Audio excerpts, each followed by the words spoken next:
Let's pray. Hallelujah. आसमानी बाप, तेरे बेटे यीशु के नाम में हम तेरी पाक हुजूरी में आते हैं, तेरा शुक्र बजा लाते हैं तेरी तमाम बरकतों नेमतों के लिए, स्पेशली इस ख़ास दिन के लिए खुदावंद जो तूने हमें बख्शा है कि हम तेरी पाक हुजूरी में आकर तेरे ज़िंदा कलाम को खोल सकें, उस पर गौर कर सकें और सीख सकें खुदावंद के तेरा ख़ास जो नजात का मंसूबा है और तेरे इस बनी नो इंसान के लिए जो तेरी मोहब्बत है उसको अच्छे तरीके से जान सकें। और जो कुछ आज तेरे हुजूर में हम पढ़ें, सीखें, बातचीत करें, उससे खुदावंद तेरे नाम को बड़ी इज़्ज़त और जलाल मिले और हम अपनी ज़िंदगियों में इन सब चीज़ों को अप्लाई कर सकें। हमारी ज़िंदगियों से ना सिर्फ तुझे जलाल मिले बल्कि दूसरों के लिए भी हम गवाही बन सकें। In Jesus name we pray, amen. Hallelujah. गिनती की किताब उसका 11वां बाब, नंबर्स चैप्टर 11। फिर वो लोग कुड़कुड़ाने और खुदावंद के सुनते बुरा कहने लगे। चुनाचा खुदावंद ने सुना और उसका गज़ब भड़का और खुदावंद की आग उनके दरमियान जल उठी और लश्करगाह को एक किनारे से भस्म करने लगी। तब लोगों ने मूसा से फरियाद की और मूसा ने खुदावंद से दुआ की तो आग बुझ गई और उस जगह का नाम तबीरा पड़ा, क्योंकि खुदावंद की आग उनमें जल उठी थी। आमीन।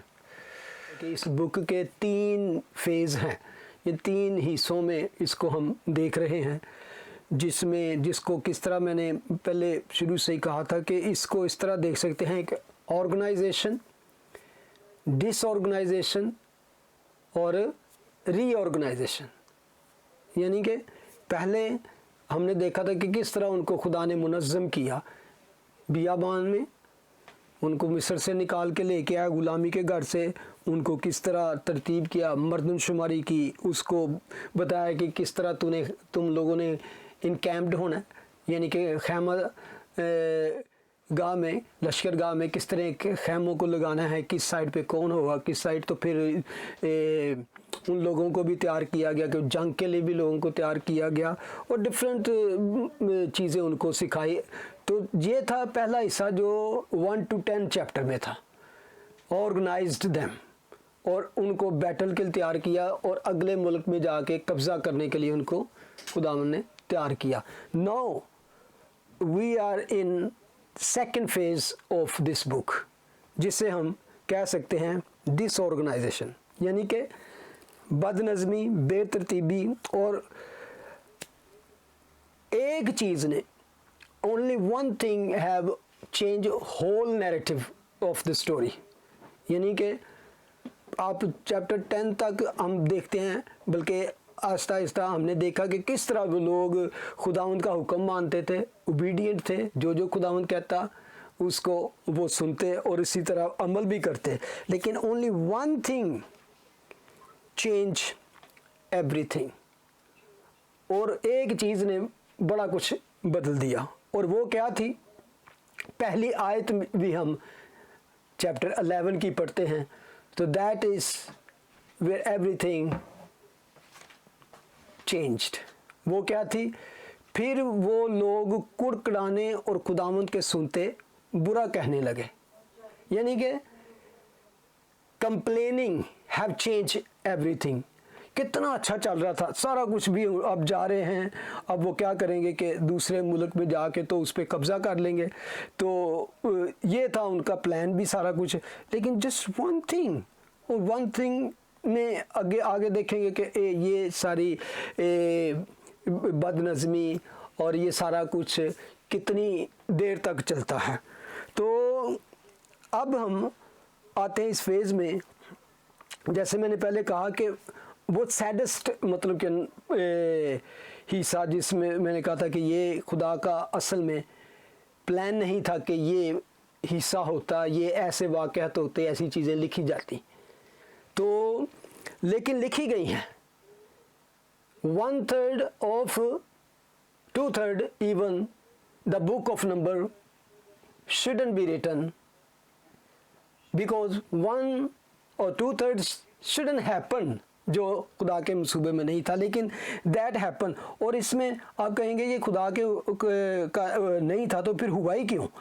और खुदा कई दफ़ा होने देता है, क्योंकि खुदा ने इंसान को रिमोट कंट्रोल की तरह कंट्रोल नहीं करता, वो उनको लेकर उस तरह चलता है, अपने रास्ते अपनी चीज़ें बताता है, तो फिर उन पे छोड़ देता है, तो देन देखता है कि वो किस तरह उसको फॉलो करते हैं। हम आगे जाके इसकी एक मिसाल भी देखेंगे कि फिर इसलिए फिर हम कहते हैं कि जो लिखा गया खुदा का हिस्सा भी नहीं, तो फिर लिखा गया इसलिए कि हम उससे तरबियत पाएँ, क्योंकि जो खुदा का हिस्सा नहीं भी था, खुदा की प्लानिंग में नहीं था, खुदा नहीं भी, हालांकि खुदा की प्लानिंग में ना होने का मतलब ये नहीं कि खुदा नहीं जानता था कि ऐसा होगा, ही न्यू दैट, लेकिन वो इंसान को ये चांस देता है, इंसानों के हाथों में बहुत सारी दे देता है ताकि वो इस चीज़ को जाने। क्योंकि जैसे मैंने पहले बताया, Bible is very very clear, honest and faithful book. वो जहाँ पे इंसान की, बड़े बड़े लोगों की कामयाबियाँ और उनकी फतूहात, विक्ट्रीज़ और उनके बड़े काम का जिक्र करता है, वहीं उनकी फेलियर का, उनकी कमज़ोरियों का, उनकी गुनाहों को भी नहीं छुपाता। इवन प्रॉफिट भी हो, नबी भी हो, तो उनके गुनाहों को बाइबल नहीं छुपाती, उनको भी उसी तरह बयान करती है जो जिस तरह वाक़यात हुए। ठीक है, एक आयत अगर आप पढ़ें, मैं इसको बताना चाहता हूँ कि फिर भी सारा कुछ क्यों लिखा गया। पॉल इसको लिखता है 1 Corinthians chapter 10 में जाके, वो इसको इस तरह बयान करता है। 1 Corinthians chapter 10 वर्स, अगर ये असल में अगर आप शुरू से पढ़ेंगे तो पूरा चैप्टर ही तकरीबन इस बारे में है, लेकिन मैं 6ठी आयत से पढ़ेंगे। ये उन वाक़यात के बारे में बात कर रहा है जो वाक़यात कहाँ हुए, जो वाक़यात हुए इस बियाबान में। ठीक है, इवन तो 40 इयर्स की बिल्कुल मुकम्मल हिस्ट्री नहीं है, वहाँ से चीदा मतलब कि ऐसे वाक़यात जो हमारे लिए ज़रूरी थे, वरना 40 ईयर की हर दिन की हिस्ट्री लिखी जाती तो वो तो फिर बहुत लंबी हो जानी थी। लेकिन वर्स 6 अगर पढ़ें तो वहाँ पे लिखा है, ये बातें हमारे वास्ते इबरत ठहरी, ये बातें हमारे वास्ते इबरत ठहरी ताकि हम बुरी चीज़ों की ख्वाहिश ना करें जैसे उन्होंने की, और तुम बुड़बुड़ाओ नहीं। वर्स 10 में लिखा है, जिस तरह उनमें से बाद बुड़बुड़ाए और हलाक करने वाले से हलाक हुए। फिर 11 में वो रिपीट करता है, वर्स 11 में, ये बातें उन पर इबरत के लिए वाक़या हुई और हम आखिरी ज़माने वालों की नसीहत के वास्ते लिखेंगे। ठीक है, ये क्यों लिखी गई कि हम वो ख़ताएँ ना करें। बाद में अगर आपको टाइम हो तो ये चैप्टर ज़रूर पढ़ें शुरू से लेकर 1 Corinthians 10 को। तो वहाँ पर अगर वर्स 6 को अगर हम पढ़ें तो वो कहता है कि उन्होंने किन चीज़ों की ख्वाहिश की, बुरी चीज़ों की, ईवल चीज़ों की डिज़ायर की। और आगे किन चीज़ों को वो ईवल कह रहे हैं, अगर हम आगे आगे देखेंगे तो हमें पता चलेगा। पहले हम वापस आ जाएं नंबर्स में 11 में, तो वहाँ जो वर्ड कुड़कुड़ाना आया है उसको इंग्लिश में कंप्लेन लिखा गया कि पीपल क्या है, कंप्लेन करने लगे। लेकिन क्या आपको नज़र आता है कि किस बारे में कंप्लेन की गई? अभी हम ये पहली 3 आयतें पढ़ी हैं तो उसमें सिर्फ लिखा है कि कंप्लेन फॉर व्हाट। फिर वो लोग कुड़कुड़ाने और खुदावंद के सुनते बुरा कहने लगे। लेकिन क्या हुआ कि उसको बयान नहीं किया गया कि वो कंप्लेन किस बात की कर रहे थे, क्या हुआ, किस चीज़ से वो तंग थे, शायद हार्डशिप से या किस से। लेकिन अगला पिछले चैप्टर तो उन्होंने अभी कूच किया है, अभी तो मार्च किया है कि हम उस कंट्री में जाएं जिसका देने का खुदा ने वादा किया है। चुनाचा खुदावंद ने सुना और उसका गज़ब भड़का और खुदावंद की आग उनके दरमियान जल उठी और लश्करगाह को एक किनारे से भस्म करने लगी। ओह, अब खुदा का कलाम यहाँ पे सिखाता है हमें। इसमें एक बात मैं अभी बोलूँगा, वो बार बार आपको शायद नज़र आए इसमें, you will get what you desire, you will get what you desire. जिस चीज़ की उन्होंने ख्वाहिश की उनको फिर मिली। अक्सर हमें ऐसी चीज़ों की डिज़ायर भी कर जाते हैं जो खुदा की मर्ज़ी के ख़िलाफ़ है। खुदा नहीं चाहता कि हम उन चीज़ों की डिज़ायर करें, लेकिन फिर हम करते ही जाएं और उन चीज़ों के बारे में बहुत ज़्यादा क्रेज़ी हो जाएं, तो फिर खुदा दे देता है और फिर जो उसका रिज़ल्ट निकलता है वो फिर हमारे लिए अक्सर अच्छा नहीं होता।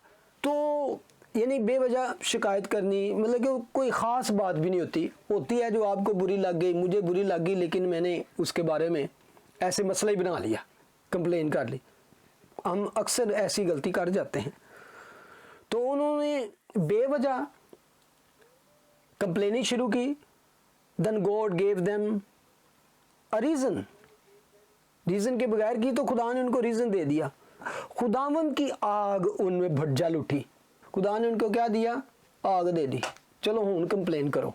The fire of the Lord start burn करने लगी। पता नहीं कितों आई, किस तरह आई, लेकिन जो खुदावन की आग कहते हैं ना, तो क्योंकि हमें कलाम मुकद्दस ये सिखाता है खुदावन भस्म करने वाली आग भी है, जबकि रहीमो करीम मोहब्बत प्यार करने वाला, रहम करने वाला, मर्सीफुल गॉड भी है, लेकिन वो भस्म करने वाली आग भी है।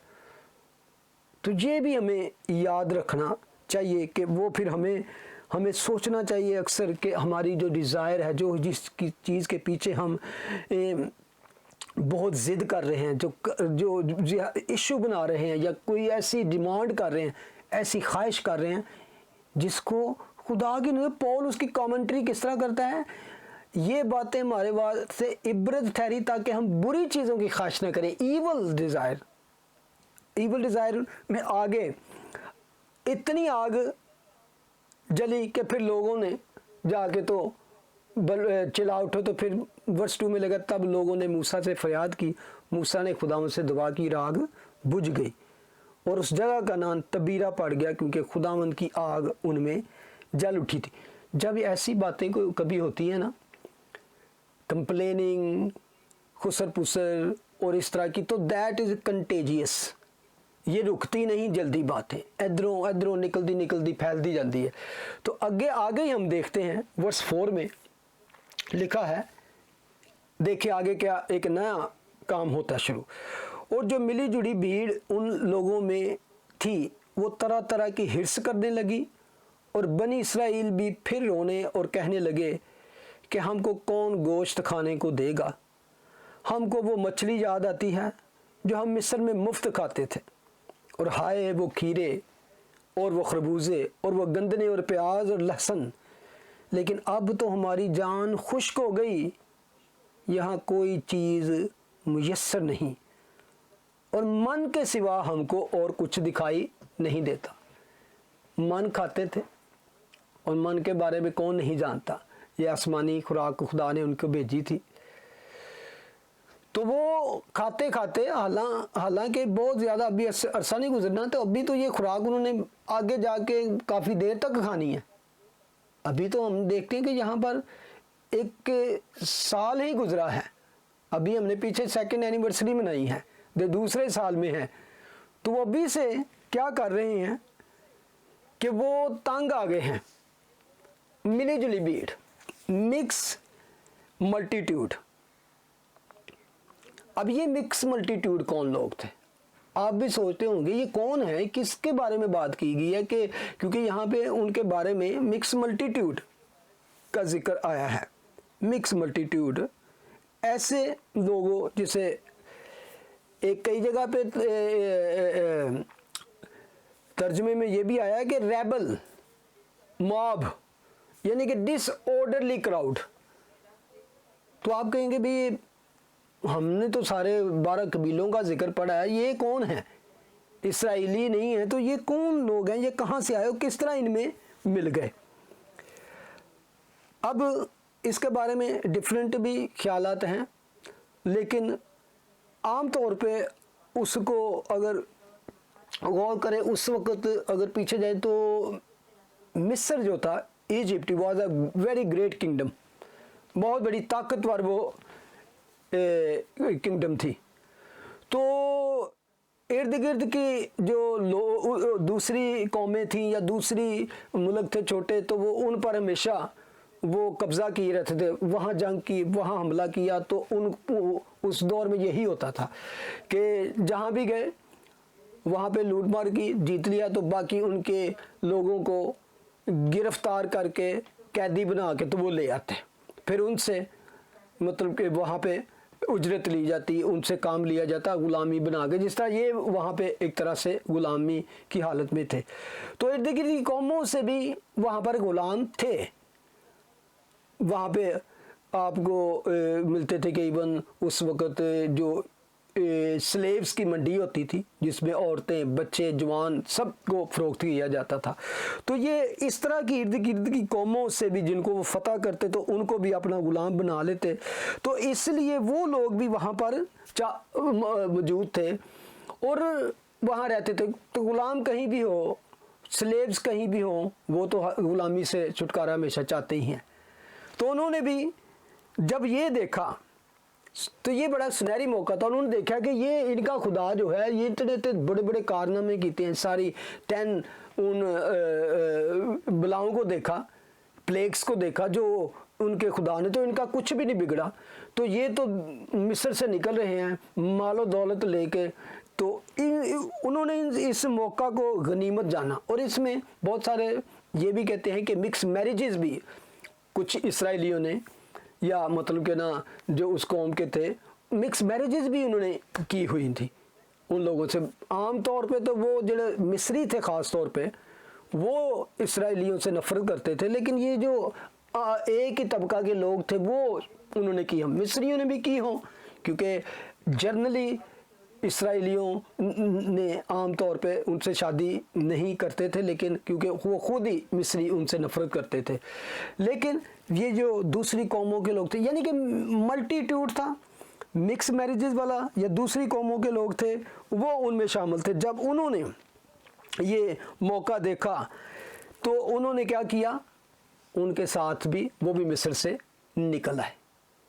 उन्होंने इस मौके को, यानी कि कहने मौका प्रस्त, वो कहते हैं ना अपॉर्चुनिटी सीकर होते हैं लोग, कुछ ऐसे लोग दुनिया में हमेशा होते हैं। तो वहाँ जहाँ अच्छा मौका देखा, और जहाँ पाकिस्तान से हमेशा इस बात को पॉलिटिक्स में यूज़ किया जाता है, जिसको लोटे कहा जाता है, या इस तरह की बात, जो पावरफुल पार्टी देखी या जहाँ पे उनको मौका मिला वो उनके साथ मिल गए जी, ऐसी भी ताड़े ना आला। तो इस वजह से उनको फ़ायदा भी हुआ कि वो उनकी जानें बच गई, गुलामी से निकल आए तो इनके साथ प्रॉमिस लैंड में। लेकिन असल में उनका दिल खुदा जो यहोवा खुदा था, जिन्होंने उसके साथ वफादारी के साथ नहीं था। और ये मल्टीट्यूड मिक्स लोग जो होते हैं, जिनकी दिल में हमेशा कोई ना कोई अपॉर्चुनिटी या किस तरह, ये किसी भी जगह पे हो, किसी भी ग्रुप में हो, किसी जगह पे भी हो, किसी कंपनी में हो, किसी चर्च में हो, always they are dangerous people. तो इसलिए यहाँ पर भी उन्होंने वही काम किया जो ऐसे लोगों, मिक्स मैरिजेस वाले डिसऑर्डरली क्राउड जो था, माद की शक्ल में, जो कह सकते हैं कि वो मेंटली तौर पर वो खुदा के वफादार नहीं थे, बल्कि अपनी ख्वाहिश के, अपनी, तो वो ये ऐसे ही लोग थे जिन्होंने मिस्र के निकलने के साथ अपने फ़ायदे की खातिर उस ग्रुप में मिल गए। और आज भी आप बहुत सी मिसालें देख सकते हैं, हर जगह ये इस तरह के लोग पाए जाते हैं जो अपने मतलब की खातिर, अपनी ही ख्वाहिश की खातिर, वो तो जहाँ कहीं कोई मसला उनको पसंद ना आया या किसी के साथ मिलके कोई ना कोई इशू क्रिएट करते हैं, कुछ ना कोई इशू क्रिएट करके, तो जिस तरह कहते हैं ना, होते थोड़े से हैं कि एक गंदी मछली सारे तालाब को ख़राब कर देती है। तो उसी तरह इन्होंने भी किया। अच्छा, अब वो क्या, उनकी डिज़ायर क्या थी? पॉल ने लिखा कि उन्होंने ईवल डिज़ायर की, बुरी ख्वाहिश। और जब मैं इनको देखता हूँ तो लिखा है गोश्त, मछली, गंदने, प्याज, खीरे, खरबूजे, लहसुन इज दिस डिज़ायर करना इस तरह चीज़ों की ईवल है, बुरी है? लेकिन असल में आगे जाके हम जब पढ़ते हैं ना इसके बारे में, ज़बूर में भी, कई ज़बूरों में भी लिखा, their heart was longing for Egypt again. बेशक ये इजिप्ट से निकल आए थे, लेकिन इजिप्ट उनके अंदर से नहीं निकला था। हालांकि ये टोटली बकवास थी जो उन्होंने की, टोटली झूठ बोल रहे थे। अगर आपने खरूज की किताब की स्टडी की है तो जानते हैं कि आपको वहाँ पर कि इनकी क्या हालत थी। पिसे हुए लोग थे, मुशक्कत, इनसे जबरी मुशक्कत ली जाती थी, इन पे जुल्म होते थे और बड़ी मुश्किल से खाना मिलता था इनको। तो इंज दसन दे ने जिवें बड़े उत्थे मज़े सन, बड़ियां रौनकां सन, बड़ियां पार्टियां सन।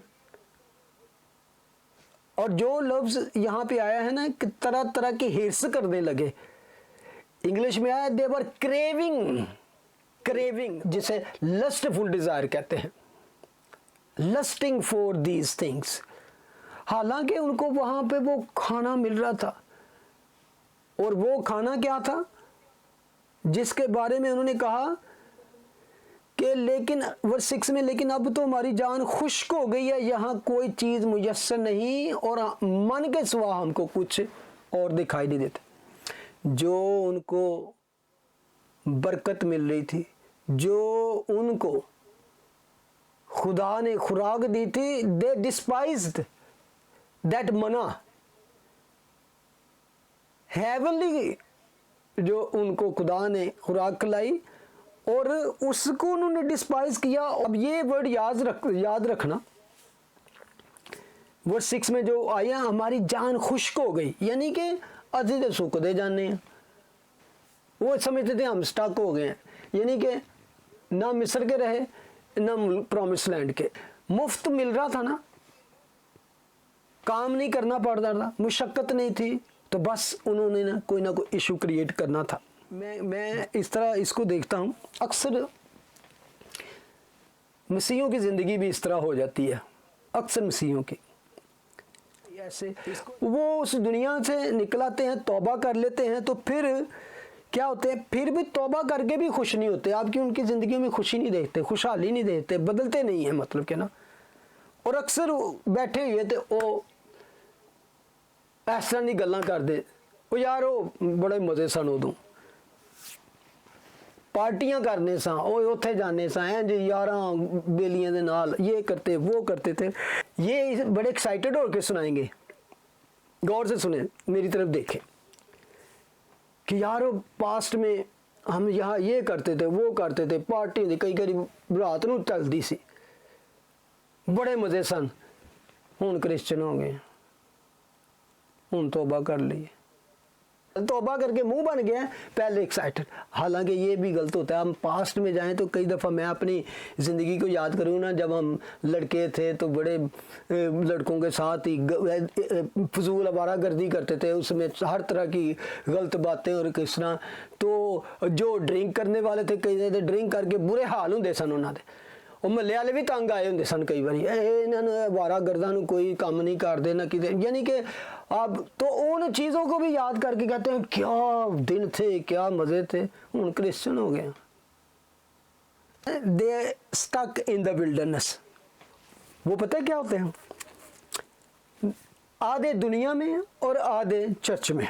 चर्ची जो होते हैं, चर्च वालों के साथ आके चर्ची हो जाते हैं, लेकिन बाहर वीकेंड पे जब बाहर जाते हैं तो बाहर उनके साथ ऐसे ही कंपनी में चले जाते हैं, वहाँ क्लबिंग भी करते हैं, वहाँ पे वो डर्टी जोक भी क्रैक करते हैं, और दिस टाइम ये वो चर्च आके फिर जी। तो दैट काइंड ऑफ पीपल, ये मिली जुली भीड़ आज भी है, मल्टीट्यूड कल्चर, बहुत सारे लोग हैं, they don't like to go to even, जिस तरह आप आए हैं, आपने आपके पास टाइम भी हो तो आके जी सारा वीक पे काम करने, हुण बाइबल स्टडी ते भी जाना है, और फिर चर्च से भी जाना, फलानी मीटिंग ते भी जाना है, उत्थे दुआ भी हो रही, उत्थे ये, दे don't like this kind of thing.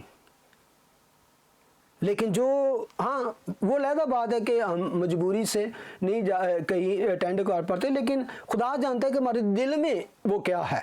तो इनके दिल में असल में वो पीछे जाने की ख्वाहिश थी। There are many Christian like this, they don't enjoy, और ना ये दूसरों को बढ़ने देते हैं और ना ही आप बढ़ते हैं, लेकिन इशू क्रिएट करते रहते हैं। तो इसलिए भी हमें because of this kind of thing we need to study this again and again, क्योंकि ये चीज़ें हमारे वास्ते इबरत ठहरी ताकि हम ऐसी चीज़ों की ख्वाहिश ना करें। वर्स 7 में लिखा है वो जो मन्ना खाते थे वो क्या था, मन जो खाते थे वो क्या था। लिखा और मन धनिये की मानन था और ऐसा नज़र आता था जैसे मोती। लोग इधर उधर जाकर उसे जमा करते, उसे चक्की में पीसते या उखली में कूट लेते, फिर उसे हांडियों में उबाल कर रोटियां बनाते थे। उसका मज़ा ताज़ा तेल का सा था और रात को जब लश्करगाह में ओस पड़ती तो उसके साथ मन भी गिरता था। अब ये थोड़ी सी उन्होंने डिटेल्स दी है, लेकिन अगर आप, मैं नहीं उधर जाऊंगा, लेकिन आप मार्क कर लें एक्सोडस चैप्टर 16 में जाके ना, खरूज 16 बाब में इसके बारे में और डिटेल के साथ लिखा है। वहाँ उसके बारे में लिखा है कि उसका मज़ा शहद जैसा था, यानी कि दैट वाज नॉट जस्ट फिक्की जी बुरी जी टेस्टलेस जी खुराक, बल्कि ना सिर्फ उसका टेस्ट बहुत अच्छा था, बल्कि उसके बारे में लिखा हुआ है कि लोग उसको डिफरेंट तरीके से बना सकते थे। केक बना सकते थे, पेस्ट्रियाँ, रोटियाँ, मतलब कि डिफरेंट टाइप में आप उनको बना सकते थे, ये नहीं कि एक ही तरह आप उनको बना सकते थे। तो इस खुराक के बारे में एक जगह पे इब्न ज़बूर में लिखा है उन्होंने फरिश्तों की खुराक खाई, खुदा ने उनको आसमानी ग़िज़ा दी, लेकिन इसके बारे में था कि ये ऐसे ही नहीं थे, बाहर जाके इनको उसको इकट्ठा करना पड़ता था, झुकना पड़ता था और उनको के लिए सुबह सुबह उठना पड़ता था। खरूज में जाके आप बाद में पढ़ेंगे तो आपको पता चलेगा कि सूरज निकलने से पहले पहले जाके उन्हें इकट्ठा करना पड़ता था, क्योंकि उसके बाद कोई जाएगा उससे मिलने नहीं, क्योंकि सूरज के निकलते ही वो पिघल जाती थी। तो एक और था कि एक दिन में एक ही दिन की खुराक, यानी कि तुहानू पता जब 5 बंदियां दी इन्नी खुराक है 3 दफ़ा भावें उन्होंने खानी है, तो उस हिसाब से ही खुदा ने उनको बता दिया था कि ये इतनी इतनी खुराक तुमने अपने घराने के पीछे इकट्ठी करनी है। 5 दिन उन्होंने वो इकट्ठी करनी थी, एक दिन के लिए, छठे दिन 2 दिन के लिए इकट्ठी करनी थी, क्योंकि 7वें दिन अलाउ नहीं था कि जाके तो इकट्ठी करे। खुदा ने मना किया था कि 7वें दिन तुमने जाके कुछ नहीं करना, ठीक है। अगर किसी ने गलती से या लालच से 2 दिन का इकट्ठा कर लिया वीकडेज में, तो 1 दिन का तो बना लिया, दूसरे दिन जब सुबह उठ के देते उसमें कीड़े पड़ जाते थे और आहिस्ता आहिस्ता ये लोग फिर भी बाज नहीं आते थे।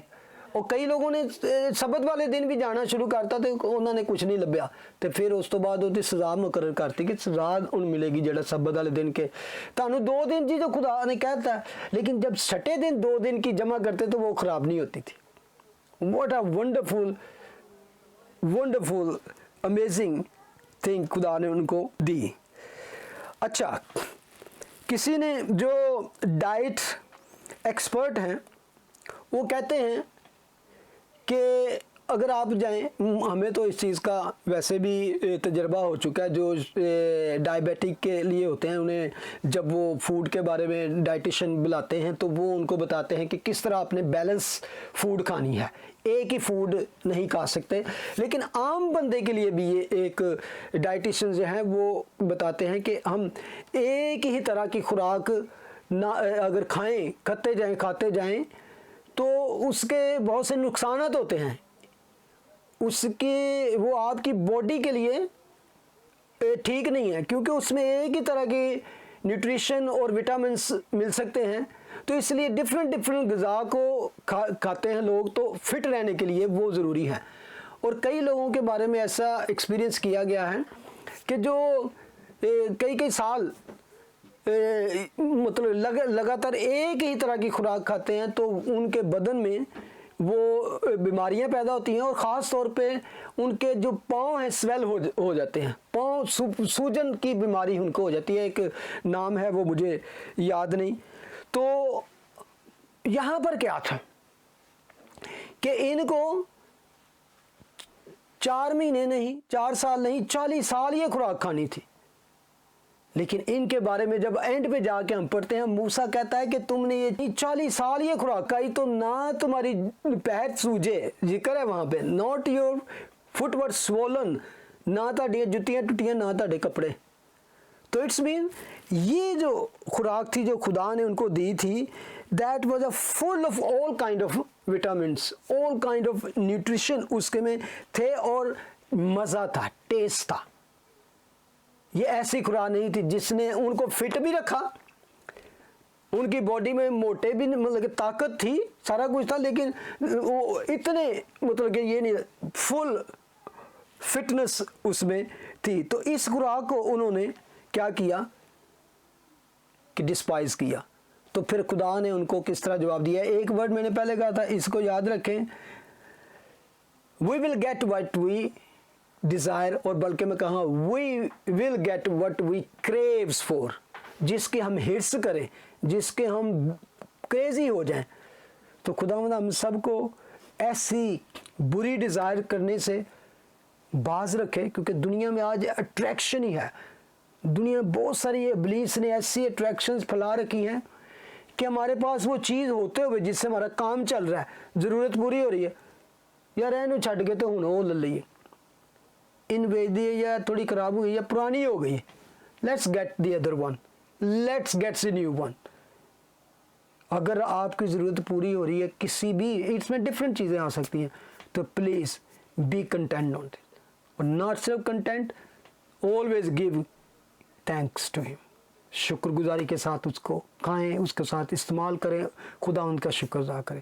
जब ज़रूरत होगी खुदावंद आपकी सोच से पहले और बढ़कर मुहैया कर देगा, और हम सब इस चीज़ों के लिए जानते हैं। आमीन।